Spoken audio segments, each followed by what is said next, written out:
Again welcome back student, स्वागत है आपका अपने इस चैनल कोटा बायोलॉजी में। तो यहाँ पर आप अगर नए हैं तो आपको बता दूं, कंप्लीट नीट की प्रिपरेशन करवाई जाती है। साथ ही आपके 11th 12th बोर्ड्स बायोलॉजी से रिलेटेड सभी जो कॉम्पिटिटिव एग्जाम है उससे रिलेटेड आपको इस चैनल पर वीडियो मिल जाएंगी। ठीक है, तो शुरुआत करते हैं। जैसा कि हम बात कर रहे हैं, आज जो मैं ये कंप्लीट वीडियो बना रहा हूँ ये वन शॉट वीडियो है। आपकी पूरी एक एनिमल फिजियोलॉजी का एक पूरा चैप्टर कंप्लीट हो जाएगा और बहुत ही इंपॉर्टेंट चैप्टर बनता है जिसको हम बोलते हैं breathing and gaseous exchange. Breathing and gaseous exchange, यहाँ पर हम कैसे जो सांस लेते हैं, सांस बाहर छोड़ते हैं, क्यों लेते हैं, ऑक्सीजन का क्या हो रहा है, CO2 का क्या हो रहा है, सारी बातें बहुत ही कॉन्सेप्चुअल अभी आपके क्लियर होने वाली है ना। ये पूरा का पूरा जो एक चैप्टर एक सिस्टम है, एक या दो क्वेश्चन बैठते हैं एनसीईआरटी से, सॉरी नीट के एग्जाम में से एक या दो क्वेश्चन आराम से बैठते हैं। ठीक है, और अगर आप 11th का ये एनसीईआरटी का टॉपिक बनता है तो एक बड़ा क्वेश्चन, मेजर क्वेश्चन यहाँ से पूछने की चांसेस पूरे पूरे रहते हैं। ठीक है, बहुत ही इंपॉर्टेंट, बहुत ही इंटरेस्टिंग ये टॉपिक है। कॉन्सेप्ट आपके समझ आएगा तो हमेशा ये आपके दिमाग में रहेगा, कॉन्सेप्ट नहीं समझ आएगा तो आपको ये टिपिकल लगेगा। और मैं कह रहा हूँ सबसे ईजी यही है, देखो मेरे साथ बने रहो। ठीक है, पहली बात तो हाँ, हम दो बातों में डिफरेंशिएट करते हैं जो कि कॉन्सेप्ट है। एक तो है रेस्पिरेशन, रेस्पिरेशन जिसे हम बोलते हैं श्वसन, और एक है ब्रीदिंग, एक है ब्रीदिंग यानी श्वास लेना। अब आप खुद सोचो कितने लोग हैं जो दोनों चीजों को एक ही मान रहे हैं, है ना। ये सेल्फ एनालाइज करना है आपको कि हाँ हम आज तक इसको एक ही मानते आ रहे हैं, या जो इन दोनों बातों को डिफरेंट मान रहा है वो उनके क्या ओपिनियन है, रेस्पिरेशन क्या होता है और ब्रीदिंग क्या होती है। ठीक है, हम बहुत कॉन्सेप्चुअल बात से स्टार्ट करेंगे चीजें और बहुत आसान होती चली जाएंगी। ठीक है, 1 मिनट सोच के मुझे आंसर दो। जो लोग ये मान रहे हैं दोनों बातें एक ही हैं वो बिल्कुल रॉन्ग है। जो मानते हैं कि हाँ ये दोनों चीजें अलग अलग है, क्या है समझो। देखो, रेस्पिरेशन जो श्वसन है ये एक हमारे सेल की एक ऐसी एक्टिविटी है, ऐसी रिएक्शन है जिसकी वजह से हमारी सेल जिंदा है, और अगर हमारी सेल जिंदा है तो हम जिंदा है ना। टाइगर भी जिंदा है और टाइग्रेस भी जिंदा है और ह्यूमन भी जिंदा है। क्यों जिंदा है? इस रेस्पिरेशन श्वसन की एक रिएक्शन की वजह से। अच्छा सर, ऐसी क्या है ये रिएक्शन?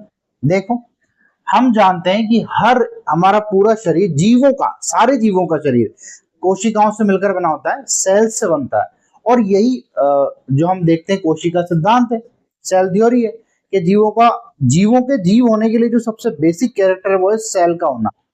इसीलिए तो साइंटिस्ट के दो डिफरेंट ओपिनियन है कि वायरस एक लिविंग बीइंग है या नहीं है, क्योंकि वो सेलुलर स्ट्रक्चर नहीं होती। ठीक बात है, तो सेल होना जरूरी है। अब अगर सेल है तो सेल का जिंदा होना जरूरी है, और कोई भी चीज अगर लिविंग है, अगर जिंदा है, तो उसको अपने जिंदा बने रहने के लिए, जीवित रहने के लिए एनर्जी की रिक्वायरमेंट होती है। इसकी रिक्वायरमेंट है एनर्जी की, मतलब ऊर्जा चाहिए इस कोशिका को जिंदा रहने के लिए। अब हमारा शरीर बिलियंस ऑफ सेल्स का बना हुआ है, करोड़ों कोशिकाएं, तो क्या सारी की सारी को एनर्जी चाहिए? बिल्कुल चाहिए, सबको ही एनर्जी चाहिए जिंदा रहने के लिए। तो फिर सर ये एनर्जी हम लाए कहां से? अरे भाई, एनर्जी को लाने के लिए ही तो हमने फूड का कंजप्शन किया है, खाना खाया है।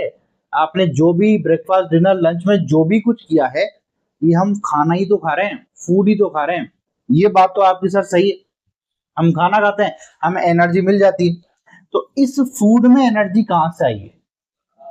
ये फूड जो हमारे पास है ये केमिकल एनर्जी वाला है, ये है केमिकल एनर्जी। जैसे हमने खाना खाया, हमने उस खाने को पचाया और उसको ग्लाइकोजन में कन्वर्ट कर लिया। ग्लाइकोजन क्या है? कार्बोहाइड्रेट। ग्लाइकोजन से हमने इसको कन्वर्ट किया है ग्लूकोज में। ग्लूकोज क्या है? शुगर है, कार्बोहाइड्रेट है। ग्लूकोज आप सभी जानते हो, C6H12O6। हमने इसको ग्लूकोज में कन्वर्ट कर लिया और हमारे ब्लड में उतार दिया। ठीक है, ग्लूकोज हमारे ब्लड में है। हमारी सेल के पास जैसे ब्लड सप्लाई पहुंचती है, यहाँ पर इंसुलिन हार्मोन हमारे ब्लड में एंट्री मारता है। इंसुलिन हार्मोन ग्लूकोज को पकड़ के चलो ऐसे धक्का मार के सेल में पहुंचा देता है। ठीक बात है।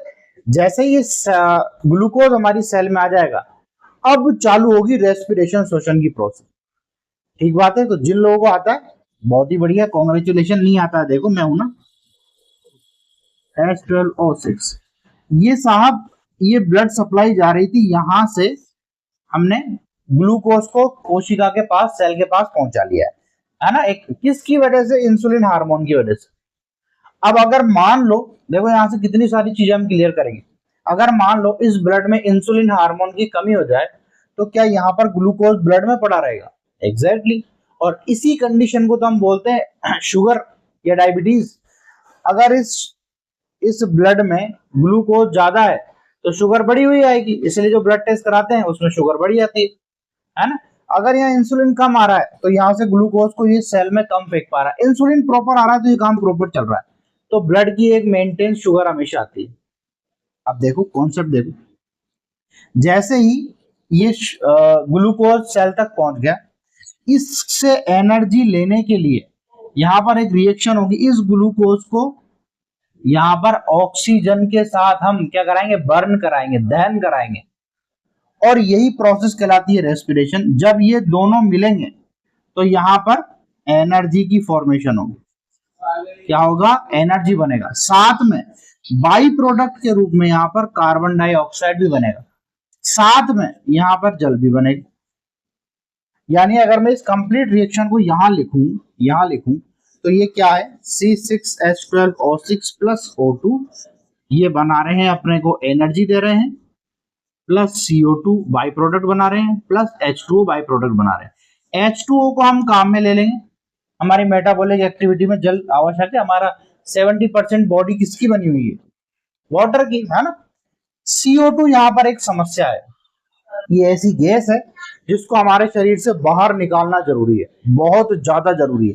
अगर ये हमारे शरीर में बनी रहेगी तो फिर ये टिश्यू की डेड होगी, ये मरेगा, अगर हम इसको सही टाइम पे बाहर नहीं निकालेंगे। यार ये तो बड़ी मुश्किल होगी, है ना।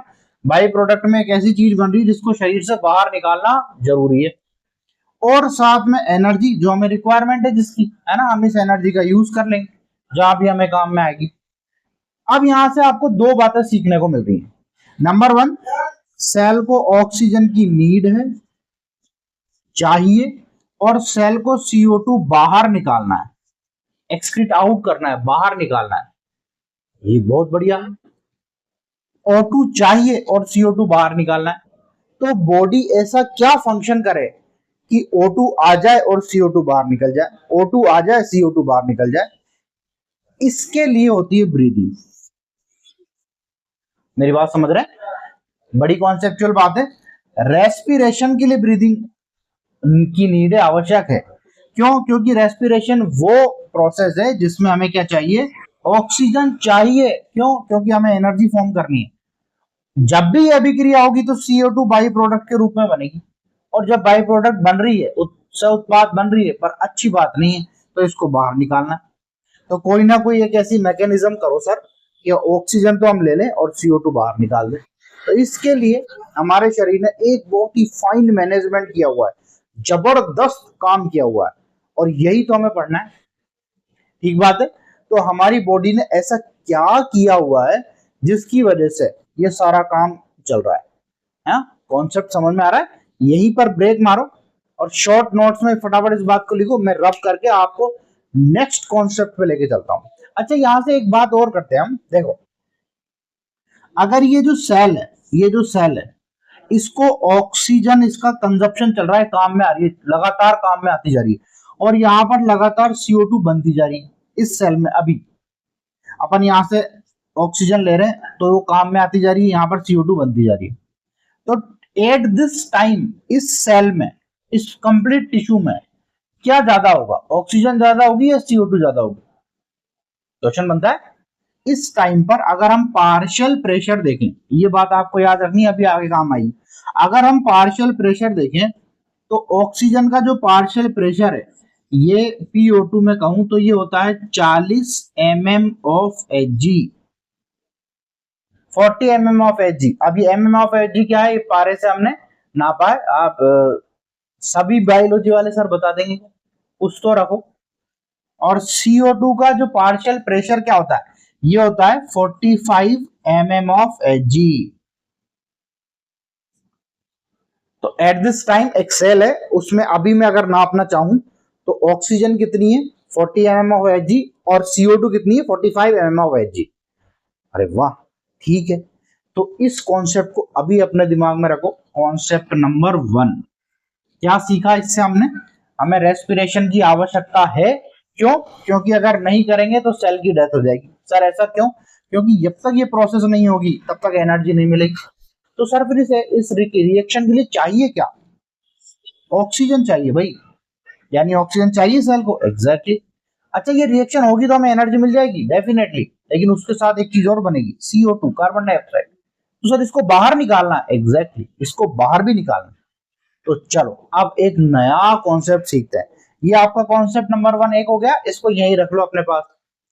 बिल्कुल डिफरेंट एक कॉन्सेप्ट सीखेंगे हम, 2-3 कॉन्सेप्ट सीखेंगे, सबको मर्ज करेंगे, आपका टॉपिक क्लियर। आई श्योर आपका टॉपिक क्लियर हो जाए। चलो अब एक दूसरा कॉन्सेप्ट सीख, ठीक है।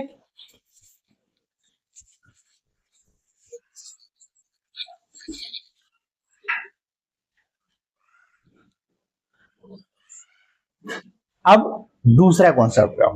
देखो, एक नॉर्मल बात करते हैं, एक नॉर्मल बात करते हैं।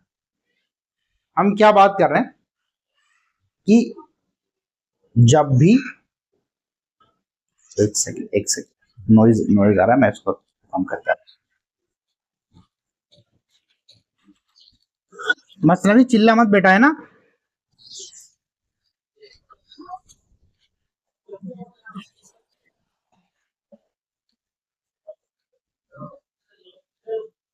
हाँ, अब दूसरा कॉन्सेप्ट देखो यहां से, है ना। दूसरा कॉन्सेप्ट क्या है, देखो मैं कह रहा हूं कि प्रेशर प्रेशर प्रेशर प्रेशर क्या होता है। हम प्रेशर को जनरली पढ़ते हैं मास अपॉन वॉल्यूम। सिंपल सा मतलब है, फॉर्मूले पे मैं जाऊंगा ही नहीं। इस पेन का कोई वेट है और ये एक सरफेस है ना। इस सरफेस पर मैं ये मार्कर रख रहा हूं, ये मार्कर रख रहा हूं, इसका कोई वेट है, तो ये मार्कर यहां पर कोई प्रेशर लगा रहा है। ठीक बात है, सरफेस अभी उतनी है, इसका वॉल्यूम सेम रखा गया है। मैं कह रहा हूं इस मार्कर की जगह यहां पर मैं एक 5 किलो का डंबल लाके रखता हूं। तो अब मुझे बताओ, इस वाले हाथ की सरफेस पर प्रेशर बढ़ेगा या कम होगा? आप खुद जानोगे सर, प्रेशर बढ़ेगा। मैं 5 किलो वाले डंबल की जगह अब 10 किलो का डंबल रखूंगा तो मैं इससे रख भी नहीं पाऊंगा, मेरा हाथ नीचे जाएगा। क्यों? क्योंकि सर अब वेट और बढ़ गया है तो प्रेशर और बढ़ रहा है। इसका मतलब प्रेशर मास बढ़ने से बढ़ता है। ठीक बात है। मैं यही काम ऐसे कर रहा हूं कि मैंने यही 5 किलो का डंबल यहां भी रखा है। अब मैं इस एरिया को पूरा बढ़ा रहा हूं, है ना। मैंने इसका पूरा वॉल्यूम बढ़ा दिया, इतना बढ़ा। मैं कह रहा हूं इस पूरे के पूरे पोर्शन पे मैं कैसे समझाऊं आपको, ये बोर्ड, ठीक है ठीक है। मैं इस हाथ पर 5 किलो का डंबल रखता हूं, है ना, और मैं इस पूरे बोर्ड पर 5 किलो का डंबल रखता हूं। अब बताएं प्रेशर का क्या सीन रहेगा? वॉल्यूम बढ़ गया, वॉल्यूम बढ़ गया है तो प्रेशर बढ़ेगा। आप जिस कमरे में हो उस कमरे में सपोज करो कि अभी 100 लोग बैठे हों, तो आप प्रेशर फील कर रहे हो, है ना। इसी कमरे में जिसमें भी आप बैठे हो, इसी रूम में आप 100 लोग और डाल डाल दो, जहां पर भी आप अभी बैठे हो, तो आप उस प्रेशर को और ज्यादा फील करोगे ना यार, साइड साइड साइड, है ना। तो और प्रेशर फील करोगे। लेकिन अभी आप 100 लोग बैठे हो एक कमरे में, आप बगल वाला दीवार तोड़ो, बगल वाला कमरा मिला लो, तो क्या प्रेशर का क्या होगा? क्योंकि आपने वॉल्यूम बढ़ा लिया है, वॉल्यूम बढ़ा लिया है तो प्रेशर कम हो जाएगा। यानी अगर वॉल्यूम को बढ़ा दिया जाए तो प्रेशर क्या कम हो जाएगा क्या? एग्जैक्टली, वॉल्यूम बढ़ने से प्रेशर कम हो जाएगा, वॉल्यूम कम होने से प्रेशर बढ़ जाएगा। इस कॉन्सेप्ट को हम कॉन्सेप्ट नंबर 2 बोल रहे हैं, अपने दिमाग में बैठाओ कि प्रेशर बढ़ता है वॉल्यूम कम होने से, प्रेशर बढ़ता है वॉल्यूम कम होने से, और वॉल्यूम बढ़ने से प्रेशर कम होता है ना। कैसे भी इसको घुमा फिरा के सोच लो, हमारे काम यही कॉन्सेप्ट आना है। कॉन्सेप्ट नंबर 2 रेडी है? बहुत बढ़िया। कॉन्सेप्ट नंबर 3, आप देखेंगे कि जितनी भी गैसेस हैं, जिसको हम बोलते हैं हवा, वायु, है ना, एयर। एयर का फ्लो क्या रहता है? एयर का फ्लो हमेशा अपने हायर प्रेशर से लोअर प्रेशर की तरफ होता है। मतलब वायु हमेशा अपने उच्च दाब से निम्न दाब की ओर जाएगी। और ये पूरे पूरे ब्रह्मांड में हवाएं चल रही, इसका सीन भी यही है ना। जहां पर प्रेशर इसका ज्यादा रहेगा, जहां पर कम रहेगा, ये वहां से वहां की ओर चलेगी। बेसिक सा एग्जांपल है, आपके कमरे में जो गेट है, आप उस गेट को पकड़ो, ये प्रैक्टिस करना। आपने उस कमरे के गेट को पकड़ा और पकड़ के जोर से खोला। जैसे ही आपने गेट को खोला है, तो अब हवा का क्या सीन है? हवा बाहर से अंदर आएगी, आपको ऐसा हवा आती फील होगी। ऐसा कभी भी नहीं होगा कि अंदर से आपकी हवा बाहर जा रही है। जैसे ही आपने गेट को खोला, हवा बाहर से अंदर आ रही। क्यों? ऐसा क्यों हुआ? ऐसा जैसे आप खिड़की खोलते हो ना, कभी ऐसे गेट के पास बोलते, आपने जैसे ही खिड़की खोली, हाँ हाँ, इतनी अच्छी हवा आई। इसीलिए तो सारी लड़ाई होती है ना, बसेस में, ट्रेन में, हमें विंडो सीट चाहिए। क्यों भाई? क्योंकि बाहर से हवा अंदर आ रही होती है विंडो खोलने के बाद, तो हमें अच्छा लग रहा है ना हवा को देखकर। ठीक है, ये है हमारे पास कॉन्सेप्ट नंबर 3, यानी एयर। एयर कैसे फ्लो करेगी? एयर फ्लो करेगी अपने हाई प्रेशर से, उच्च दाब से, कहां पर? लो प्रेशर की तरफ, निम्न दाब की तरफ। उच्च दाब से एयर कहां जाएगी? निम्न दाब की ओर फ्लो करेगी। ये नॉर्मल एयर की बात है। उच्च, जहां पर वो फिर उसका प्रेशर ज्यादा होगा। पंखा क्या करता है? पंखा यही करता है। पंखा क्या कर रहा है? जैसे ही वो घूम रहा है ऐसे तेज तेज, तो अपने आसपास सारी की सारी एयर इकट्ठी करेगा ऐसे घूम के, है ना। ग्रेविटी, सॉरी, कौन सा फोर्स होता है? Centrifugal force. वो ऐसे यूज करेगा उसको, सेंट्रीपिटल फोर्स को, और वो अपने आसपास चारों तरफ एयर इकट्ठी करेगा। हमें हवा क्यों लग रही है पंखे के चलने से? क्योंकि वो जो वहां एयर इकट्ठी, उसका प्रेशर वहां बढ़ गया, हमारे पास कम है, तो वो हवा वहां से नीचे फ्लो करेगी, तो हमें हवा लग रही है। वेरी गुड, है ना। कॉन्सेप्ट नंबर 3, वायु हमेशा कहां से कहां ट्रेवल करेगी? अपने हायर प्रेशर से लोअर प्रेशर की तरफ, उच्च दाब से निम्न दाब की तरफ। 3 कॉन्सेप्ट अगर आपके ये क्लियर हो गए, अब हम पूरी की पूरी इसकी फिजियोलॉजी को बहुत आराम से समझ जाएंगे। क्या कह रहा हूं मैं? नंबर 1 कॉन्सेप्ट याद करो। कॉन्सेप्ट नंबर 1, रेस्पिरेशन के लिए क्या चाहिए? हमें ऑक्सीजन चाहिए। ऑक्सीजन चाहिए और CO2 को बाहर निकालना है। ऑक्सीजन लेना है, CO2 को बाहर निकालना है। Concept number 1। Concept number 2, pressure कम होगा जब वॉल्यूम बढ़ेगा। जब वॉल्यूम बढ़ेगा, प्रेशर कम होगा। जब वॉल्यूम कम हो जाएगा, प्रेशर ऑटोमेटिकली बढ़ जाएगा। कॉन्सेप्ट नंबर 3, एयर फ्लो कैसे होता है? हवा हमेशा उच्च दाब से निम्न दाब की ओर जाएगी। ठीक बात है, बहुत ही आसान है 3 कॉन्सेप्ट। तीनों कॉन्सेप्ट का यूज एक ही जगह अब हम करें। ठीक है, मैं एनसीईआरटी में जिस तरीके से इस यूनिट को पढ़ाया जाता है, पहले एयर फ्लो का पाथ बताए जाते हैं ना, हवा कहां से कहां प्रवेश करती है, सारे लंग्स की स्ट्रक्चर बताई जाती है, देन वो फिजियोलॉजी बताते हैं। अपना थोड़ा तरीका डिफरेंट है इस यूनिट को पढ़ाने का। मैं पहले कॉन्सेप्ट पढ़ाता हूँ और उसकी फिजियोलॉजी आपके दिमाग में बैठाता हूँ, देन स्ट्रक्चर आपके अपने आप समझ में आ जाएगी, और जल्दी समझ में आएगी। ठीक है, ये अपना यहां से कॉन्सेप्ट क्लियर हो चुके हैं।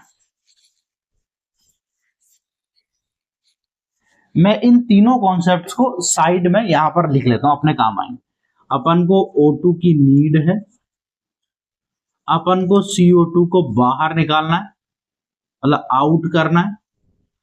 नीड का मतलब है अपन को इन करना है ऑक्सीजन को। ठीक है, ये तो कॉन्सेप्ट नंबर 1 हो गया।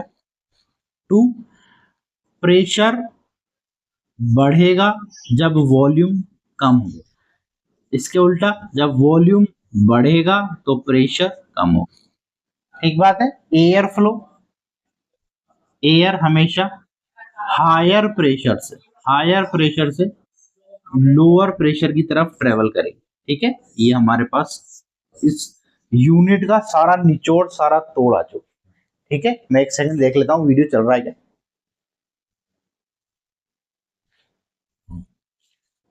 बिल्कुल चल रहा है। ठीक है, अब देखते हैं। अब हम बात कर रहे हैं कि अगर हमें ऐसी कोई मैकेनिज्म करनी है, तो हमारी बॉडी ने इसके लिए क्या अरेंजमेंट्स किए हैं। और अरेंजमेंट्स देखो, बहुत ही जबरदस्त अरेंजमेंट क्या है। अब थोड़ी सी हम स्ट्रक्चर पे आते हैं। स्ट्रक्चर क्या है, बेसिक बात समझ। सारा का सारा ये गैसेस जो एक्सचेंज है, इसके लिए गैसेस पहले अंदर आना जरूरी है और गैसेस बाहर निकलना जरूरी है। और इस पर किसी का कंट्रोल नहीं होना चाहिए। क्यों? क्योंकि ये हर टाइम की नीड है, हमेशा आवश्यक है। अगर हमारी मान लो नींद लग गई और हमारा कंट्रोल होता है हमारे सांस लेने पे, तो उसी टाइम निमट जाते हैं हम। लेकिन ऐसा नहीं हुआ, हम जब सो रहे हैं तब भी सांस ले रहे हैं, हम जब जाग रहे हैं तब भी सांस ले रहे हैं। कॉन्सेप्ट समझ आ रहा है? तो ऐसा क्या चल रहा है हमारी बॉडी में, ये सांस कंटिन्यू आ रही है जा रही है, हमें यूं भी नहीं कर पड़ा। ये तो जब हमारी मर्जी होती है जब हम करते हैं। अदरवाइज अभी मैं आपसे बात कर रहा हूँ, मेरा कोई ध्यान नहीं है अपने इस पर फिर भी मैं सांस ले रहा हूँ, सांस बाहर निकाल रहा हूँ। मैकेनिज्म समझो। देखो थोड़ी सी स्ट्रक्चर पे जाते हैं। हमारे पास बॉडी में दो तरीके की आपको कैविटी दिखेगी। एक है हमारी थोरेसिक कैविटी, ठीक है, जो चेस्ट वाला पोर्शन है। इस चेस्ट वाले पोर्शन के अंदर, कैविटी का मतलब होता है खोखला भाग, होल, है ना। इस चेस्ट के अंदर यहाँ पर आप अंदर देखोगे तो अपनी पसलियां फील करो, रिब्स, ठीक है, ये रिब्स है। ये रिब्स यहाँ से ओरिजिनेट होकर आगे आके जुड़ रही हैं ऐसे, है ना। हमारे पास 12 ऐसे रिब्स होती है दोनों साइड, ये ऐसे ओरिजिनेट होके आगे यहाँ पर जुड़ रही है। ये आगे एक स्ट्रक्चर है, इसको बोलते हैं हम स्टर्नम। ऐसे निकलकर पीछे से यहाँ आगे आके जुड़ रही है। अब ऐसी जो इसने स्ट्रक्चर बनाई है, ऐसी जो स्ट्रक्चर बनाई है, ये ऐसी स्ट्रक्चर जो बनाई है, ऐसी स्ट्रक्चर जो इसने बनाई है, देखो डायग्राम बनाने में मैं बहुत ही ज्यादा खराब हूँ, बहुत ज्यादा खराब हूँ, मतलब जितना हो सकता है उससे ज्यादा खराब हूँ, है ना। पर मुझे लगता है कि चीजें समझ में आ जाती हैं। हमने कोई ड्राइंग सब्जेक्ट तो लिया नहीं है सर, बहुत शानदार मजा आ गया, है ना। आपको समझाने लायक डायग्राम मैं बना लूंगा। हालांकि ये कमी है ना, मैं ऐसे बहाने मार के अपने आप को बचा लेता हूँ हर बार, लेकिन नहीं बचाना चाहिए, ठीक है। क्या होता है, ये ऐसा रिप्स है, पूरी 12 हमारे पास दोनों साइड के रिप्स है। बहुत ज्यादा ही गंदा नहीं बन गया है, ज्यादा ही गंदा बना है।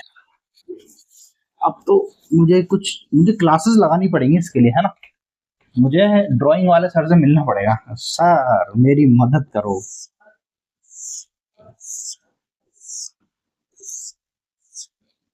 मुझसे डायग्राम इतने गंदे क्यों बनते हैं सर, मेरी मदद करो, ठीक है। हाँ अब समझ आ जाएगा। अब ये जो आपकी रिब्स हैं, ये रिब्स ऐसे ऐसे आगे आ रही है, स्टर्नम पर जुड़ रही है।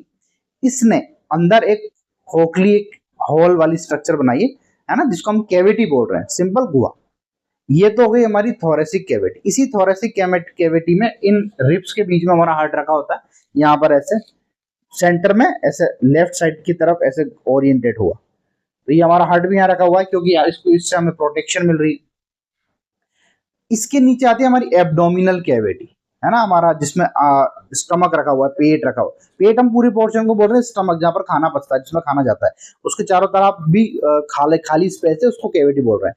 जिसमें स्टमक रखा है उसी को बोल रहे हैं हम एब्डोमिनल कैविटी। ऐसे हमारे पास दो कैविटीज हो चुकी हैं, ठीक है। तो जो थोरेसिक कैविटी है, इस थोरेसिक कैविटी का बहुत बड़ा रोल अभी यहाँ आप देखो।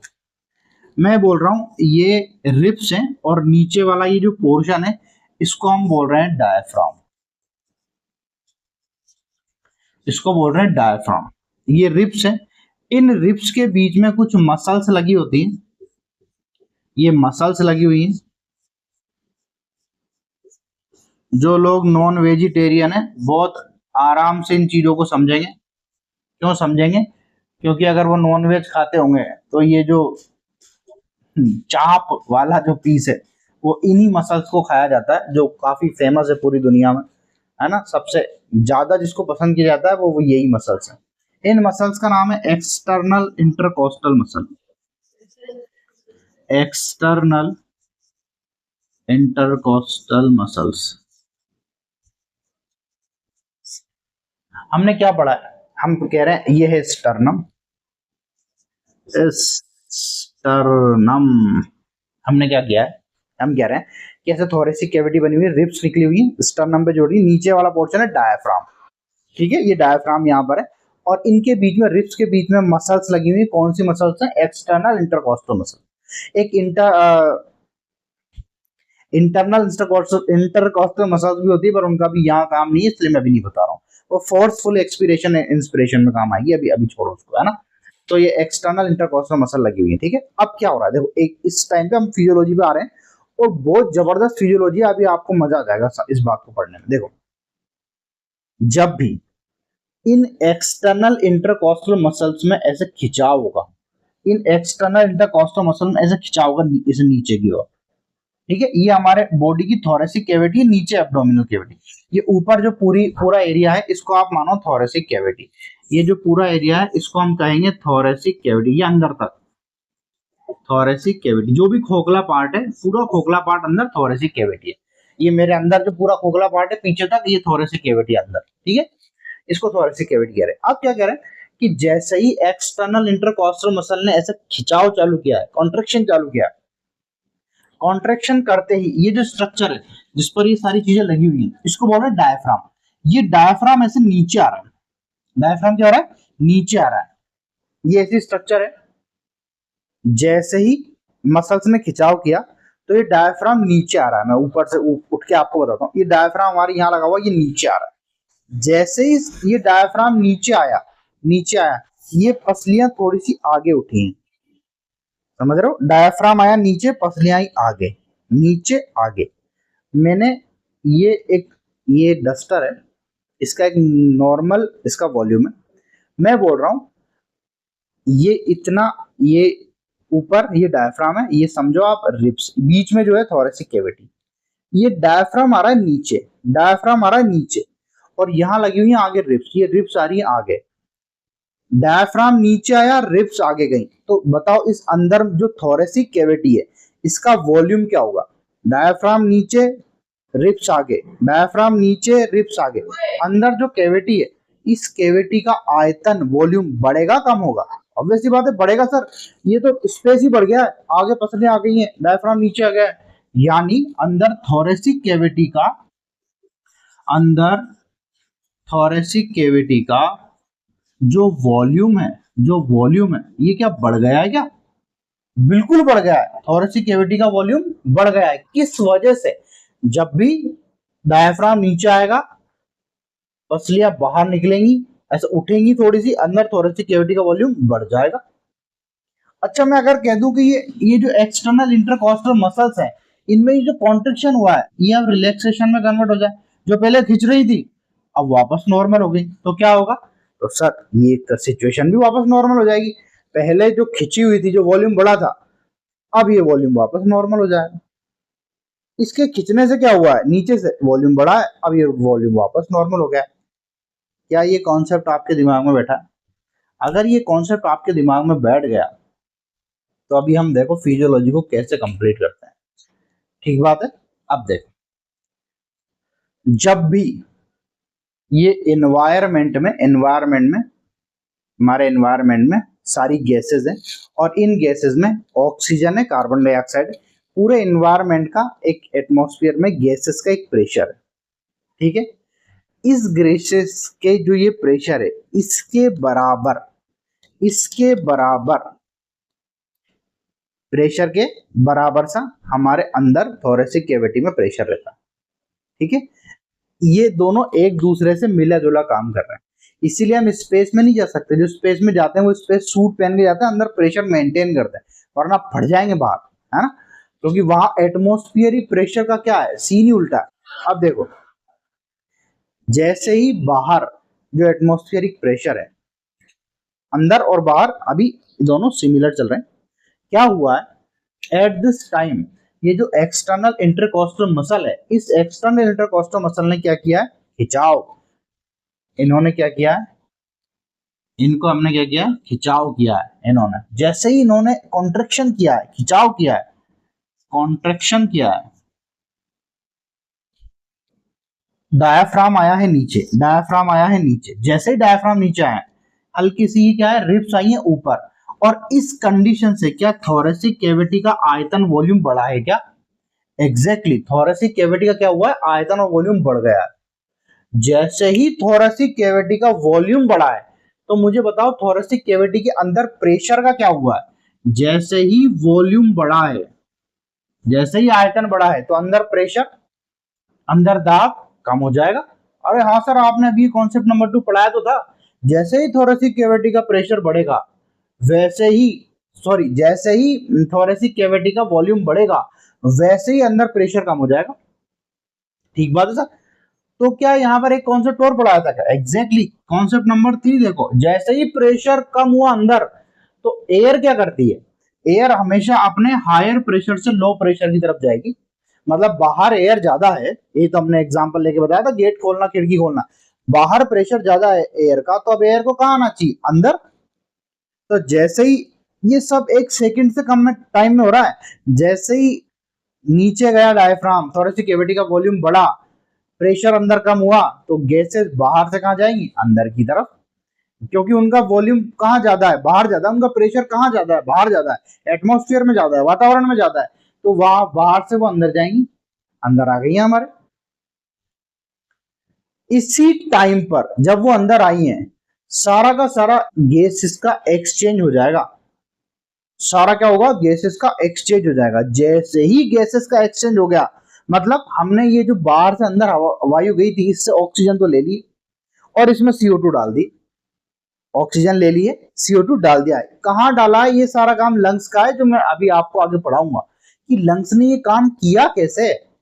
अभी आप फिजियोलॉजी समझो, लंग्स के साथ ये काम हम कनेक्ट कर देंगे अभी। तो सारी की सारी ऑक्सीजन हमने यूज में ले ली, और जो ये बाई प्रोडक्ट में CO2 बची थी, इसको बाहर निकाला ना, हमें नीड किसकी, ऑक्सीजन की, और बाहर क्या निकालना है, CO2। तो ऑक्सीजन तो हमने अंदर ले ली है, अब बाहर क्या निकालेंगे, CO2। तो अगले ही पल, नेक्स्ट मोमेंट में ये क्या होगा, external intercostal muscle relax condition में आ जाएंगे। जैसे ही ये रिलैक्स हुई, क्या डायफ्राम वापस अपनी पुरानी जगह पर जाएगा क्या, एग्जैक्टली डायफ्राम वापस अपनी पुरानी जगह पर जाएगा। तो क्या रिब्स वापस अपनी पुरानी जगह पर जाएंगी, एग्जैक्टली। तो अब क्या जो डायफ्राम नीचे आया था, ये वापस अपनी जगह पर चला गया, तो अंदर क्या वॉल्यूम कम हो गया क्या, हाँ सर। तो थोरेसिक कैविटी का वॉल्यूम जो बड़ा था, वो अब क्या कम हो गया क्या, हाँ सर। और अगर वॉल्यूम कम हो जाएगा तो प्रेशर बढ़ जाएगा क्या, बिल्कुल बढ़ जाएगा। तो जैसे ही थोरेसिक कैविटी का वॉल्यूम कम हुआ, अंदर प्रेशर बढ़ जाएगा, और जैसे ही अंदर प्रेशर बढ़ा, अब बताओ मुझे गैसेस कहां से कहां जाएंगी, गैसेस तो सर वही उच्च दाब से निम्न दाब, हायर प्रेशर से लोअर प्रेशर, तो अब गैसेस का प्रेशर ज्यादा कहां है, अंदर ज्यादा है, थोरेसिक कैविटी में ज्यादा है, तो अब गैसेस कहां जाएंगी, अंदर से बाहर। लेकिन सर ऑक्सीजन जो हमने ली थी वो तो हमने यूज कर ली, तो अंदर गैसेस कौन सी हैं, अरे सर CO2 है ना, इसी को तो बाहर निकालना है।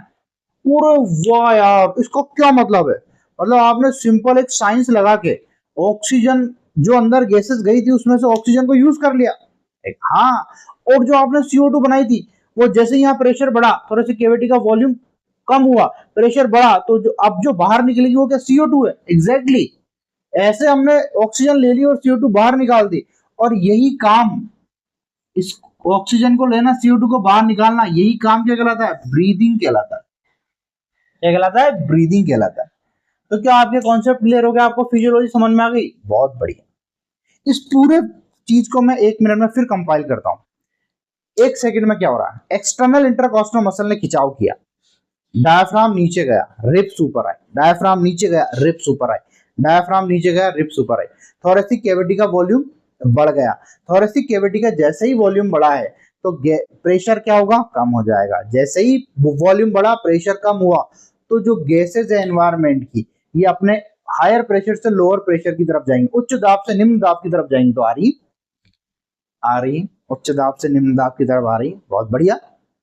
अगले ही मोमेंट पे जैसे ही एक्सटर्नल इंटरकॉस्टल मसल रिलैक्स होती हैं, तो डायफ्राम अपने वापस पुरानी लोकेशन पे आता है, पुराने स्थान पर आता है। जैसे ही पुराने स्थान पर आता है, थोरेसिक कैविटी का वॉल्यूम कम हो जाता है, और कम होने से क्या होगा सर, प्रेशर कम अंदर बढ़ जाएगा, वॉल्यूम कम हो जाएगा, प्रेशर बढ़ जाएगा। अब प्रेशर कहाँ ज्यादा है, अंदर, कहाँ कम है, बाहर। तो हवा गैसेस कहाँ जाएंगी, अंदर से बाहर। तो अब बाहर, अंदर से बाहर क्या निकलेगी सर, CO2 निकलेगी। Wow, what a beautiful explanation of the physiology. मतलब क्या गजब क्रिएट किया हमें हमारे क्रिएटर ने। मतलब मैं कभी कभी सोचता हूँ इस बात को, मेरा माइंड एकदम ऐसा हो जाता है कि यार, मतलब जिसने हमें बनाया, जो हमारा क्रिएटर है, वो उसने क्या एक्सट्रीम जबरदस्त तरीके से हमें बनाया है ना। मतलब कोई कमी नहीं है कहीं भी, एक सेकंड, एक जर्रे बराबर की कमी नहीं है ना। और इसी को मैंने एक रिलीजियस टेक्स्ट है कुरान, उसमें पढ़ा, लकद खलकनल इंसाना फी अहसनी तकवीम, इसका ट्रांसलेशन होता है मैंने तुम्हें बेस्ट फॉर्म में बनाया है, I am creating you in a best form. और ये बात समझ आता है जब भी हम फिजियोलॉजी और साइंस पढ़ते हैं कि हाँ यार हमें बिल्कुल बेस्ट फॉर्म में बनाया गया है, कोई कमी नहीं है हमारे अंदर। ठीक है, ये बात समझ आ रही है? तो बहुत ही बढ़िया ये यहाँ पर फिजियोलॉजी का कॉन्सेप्ट हमारे दिमाग में गया है कि वाओ। अब जो ये फिजियोलॉजी हुई है, तो ये जो ब्रीदिंग हुई है, जो वॉल्यूम अंदर गई है, तो इसका कोई ना कोई पाथ होगा। तो हमने पहले फिजियोलॉजी समझ ली, अब हम पाथ पढ़ेंगे। एनसीईआरटी में पहले पाथ पढ़ा हुआ है, फिजियोलॉजी बाद में पढ़ाई ना। मैं थोड़ा सा हमेशा उल्टा ही चलाऊं, पता नहीं कुछ जमाने से। तो यहाँ भी अब मैंने जब अगर आप फिजियोलॉजी समझने में सफल हो गए तो आप इसका पाथ देखो।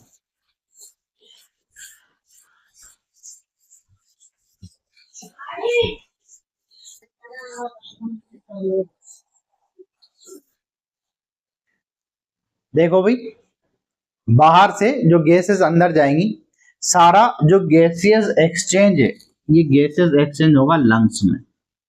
कहाँ होगा? लंग्स में। हमारे पास इन सारे कामों के लिए लंग्स एक स्पेशल ऑर्गन है। हमारे पास जो सारा गैसेस एक्सचेंज होगा उसके लिए लंग्स एक स्पेशल ऑर्गन है। हमारे पास एक जोड़ी मतलब 2 लंग्स पाए जाते हैं। ठीक है, अब स्टार्ट करते हैं कहाँ से। जैसे मैं आपको ऐसे बताऊंगा, ज्यादा अच्छे समझ आएगा। गैसेस बाहर जाएंगी मेरे भी और आपके और सारे एनिमल्स के, है ना। सारे एनिमल्स तो मैं नहीं बोल सकता, जो हम बड़े मैमल्स देख रहे हैं ना, कई एनिमल्स में गिल्स पाए जाते हैं इस गैसेस एक्सचेंज के लिए। कुछ एनिमल्स ऐसे भी हैं जैसे एनालिट्स वगैरह, वो अपनी मॉइस्ट सरफेस से, स्किन की मॉइस्ट सरफेस से गैसेस एक्सचेंज कर लेते हैं। उन्हें रिक्वायरमेंट ही नहीं है किसी और स्ट्रक्चर की, है ना। अगर आप फिशेस देखो तो फिशेस किससे कर रही है? गिल्स से कर रही है गैसेस एक्सचेंज, उनको जरूरत नहीं है। लेकिन हम अगर मैमल्स ज्यादातर जो है उनकी बात करें तो वो लंग्स उनके पास स्ट्रक्चर है जिससे वो गैसेस एक्सचेंज करते हैं। अब क्या होगा, सबसे पहले जो गैसेस हैं वो यहाँ से मेरे नेजल चेंबर में एंटर होंगे। ये नासा छिद्र है, नाक के पास ये दोनों नेजल पोर है, ये दोनों 2 दिख रहे हैं आपको। गैसेस एंटर होंगी यहाँ से और ये ऊपर चढ़ेंगी ऐसे, और यहाँ पर है अंदर जो फोकली स्ट्रक्चर है उसको बोल रहे हैं हम नेजल चेंबर। क्या बोल रहे हैं? Nasal chamber. ठीक है, जैसे ही अंदर नेजल चेंबर में आई है, नेजल चेंबर से ये पीछे की तरफ से अंदर आती है। पीछे की तरफ से क्या आती है? अंदर आती है। और यहाँ पर अंदर एक स्ट्रक्चर है जिसको हम बोल रहे हैं फेरिंग्स। क्या बोल रहे हैं? फेरिंग्स। यहां से गई है, फेरिंग्स में आई है। ये कॉमन रास्ता है भोजन का भी। जब हम कोई खाना यहाँ से खाएंगे तो वो भी जाएगा पीछे फेरिंग्स तक आएगा, है ना। तो अगर हमें मान लो ये नेजल पोर बंद करने पड़ गए और हवा चाहिए, तो मैं इस माउथ वाले पोर से भी हवा ले सकता हूँ। क्यों? क्योंकि ये भी वहीं जाकर मिल रही है ना, फेरिंग्स में ही जा रही है। ठीक है, समझ आ रही बात। लेकिन कभी आप इसका अपोजिट मत कर लेना कि यहां से खाना ले लिया जाए, तो वहां चक्कर पड़ जाएगा। तो अगर मैं बेसिक सी बात करूं, जिससे हमें सबसे ज्यादा डर लगता है, वो अब बनाने जा रहे हैं, मतलब डायग्राम। ये कुछ और ही बनेगा, इंसान तो मुश्किल लगता है मुझे बन पाए, है ना। तो माइंड मत करना यार। वाह वाह।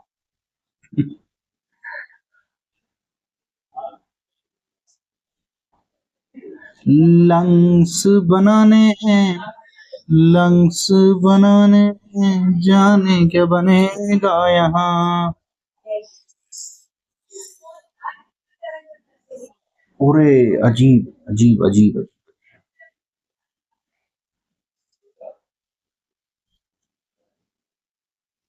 मैं भी अजीब हूँ, और इतना अजीब कि लंग्स बर्बाद कर दिए और मलाल भी नहीं। सुनो, समझ में आएगी बात। देखो ऐसे हमारे पास 2 जोड़ी लंग्स हैं, ऐसे 2 जोड़ी लंग्स हैं। राइट वाला जो लंग है ये बड़ा है, इसके 3 लोब है। लेफ्ट वाला लंग है ये छोटा है, इसके 2 लोब्स हैं। ये दो ऐसे 2 लोब्स होते हैं। ठीक है, देख इसको यार, चैनल को आगे बढ़वाओ यार, तुम लोग स्मार्ट बोर्ड लाओ। मैं मुझे वो आलसी टीचर बनना में बहुत इंटरेस्ट है भाई। कल को मैं भी वो ऐसा टच करेंगे, टच ऐसा डायग्राम खोलेगा, वाह यार देखो यहाँ से वहां जा रहा है।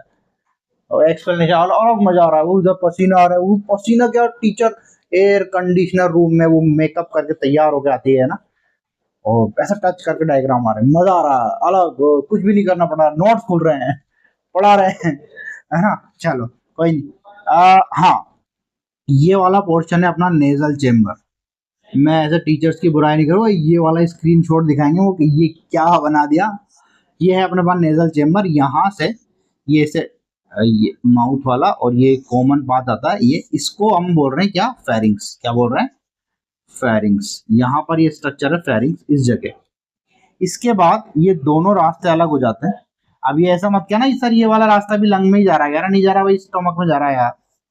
ये यहाँ से पाथ अलग हो जाएगा। ये जो स्ट्रक्चर है हमारे पास यहाँ, यहाँ ये है साउंड बॉक्स, इसको बोल रहे हैं लैरिंग्स, इसको बोल रहे हैं लैरिंग। अब समझो बात में क्या कहना चाह रहा हूँ वो इंपॉर्टेंट।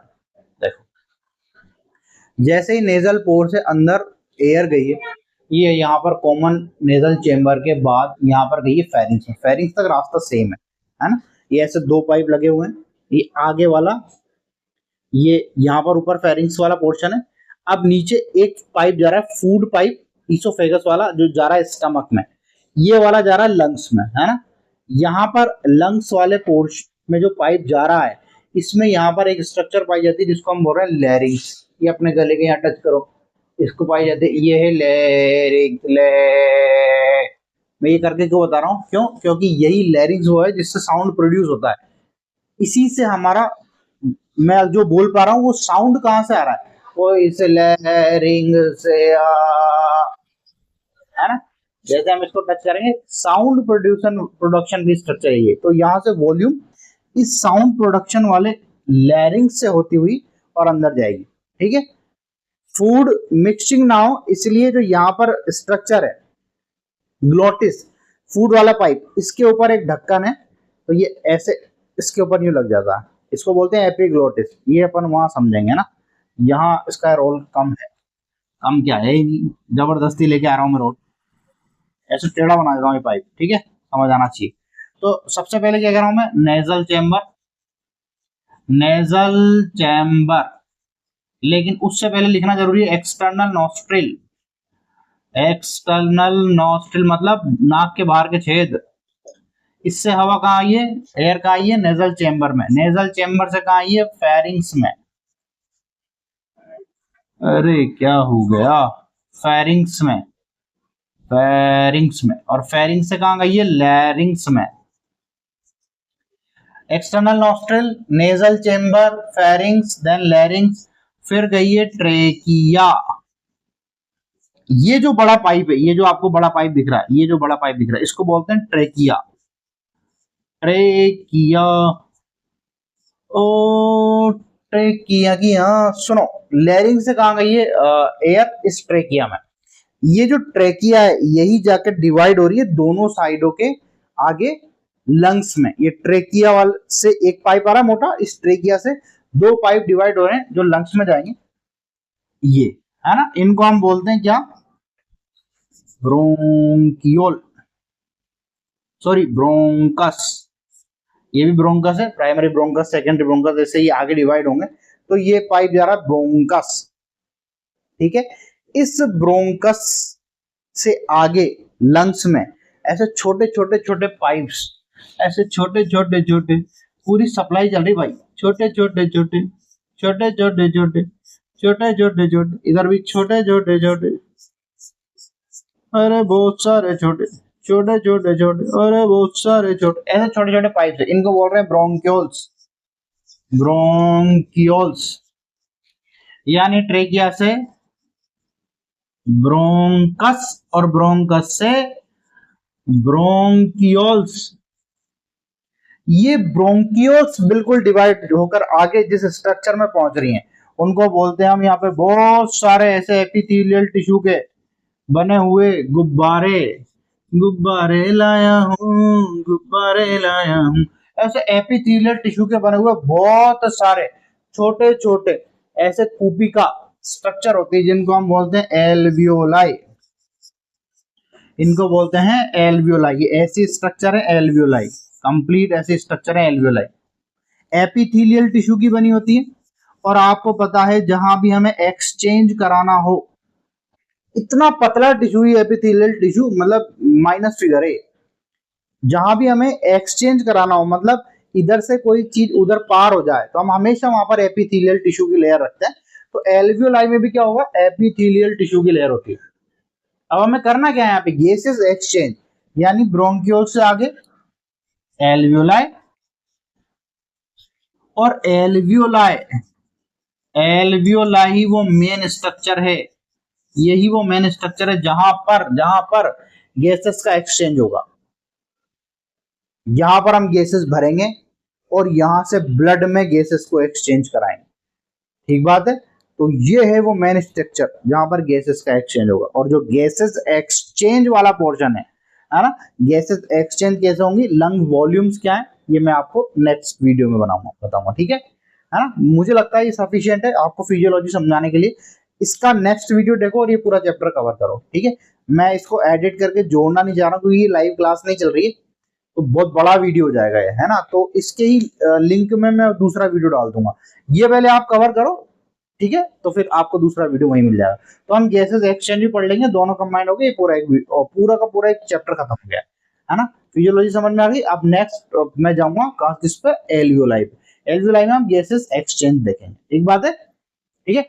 अगर आपको समझ में आ रहा है कॉन्सेप्चुअल, डायग्राम छोड़ दो जो कॉन्सेप्चुअल चीज आपको समझ में आ रही है, तो यार देखो लाइक करो यार, कमेंट करो, अच्छा लगता है टीचर को। इससे क्या होता है, एक प्रोत्साहन, फीडबैक मिलता है कि हाँ मुझे बच्चों के लिए और काम करना चाहिए, मुझे और सिलेबस पढ़ाना चाहिए, और सिलेबस पढ़ाना चाहिए, है ना। यूट्यूब पे ये फ्री अभी आपके लिए सब कंटेंट चल रहा है, तो कोई हमें, हमारा जो एडमायर आप करोगे वो सिर्फ लाइक कमेंट सब्सक्राइब करके शेयर करके वीडियो करोगे। शेयर करो यार, दूसरों को भी फायदा हो, ठीक है। चलो बाय।